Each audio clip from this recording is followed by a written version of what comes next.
பழனிச்சு நான் ஒண்ணு சொல்லேன் கேப்பையலா? கேட்கணும். குளிப்பையலா குளிக்க மாட்டேலா? இப்ப குளிக்க மாட்டேன். ஆணவம் பேசி குளிக்க மாட்டேன். 4 நாள் ஆச்சு பாட்டி. அது 4 நாள் இந்த என்ன 4 நாள் இருக்கேன்.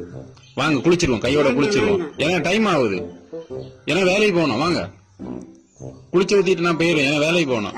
நீர் குளிக்காதான் நான் குளிச்சுக்கிடுவேன் 4 மணிக்கு. ஆமா 4 மணிக்கா? 4 மணிக்கு எந்த குளிக்கிறான் நீர் குளிக்க 4 மணிக்கு வெயில் போயிருமே. சிவா ரெண்டு குளிச்சா போதும். நான் தான் சிவா. ஆமா ஆமா நீர் சிவா எனக்கு தெரியும். நான் தான் சிவா. வாங்க வாங்க பாட்டி, வாங்க குளிச்சிருவோம். நான் வரமாட்டேன். என்ன இருக்கக்கூடாது, கையை இருக்கக்கூடாது, காலையும் இருக்கக்கூடாது. நான் வரமாட்டேன். பாருங்க பாட்டி, நான் வரமாட்டேன். உங்களை யாரையாவது பார்க்க வந்த அந்த சத்தியம் நான் வரமாட்டேன். குழந்தைய சத்தியம் நான் வரமாட்டேன். குழந்தை இயேசு சத்தியமாட்டா, ராயப்பர் சத்தியமாலாம் அங்க போடாண்டா. வாங்க குளிப்போம். நான் வரமாட்டேன். வாங்க. நான் வரமாட்டேன். குறவுதான்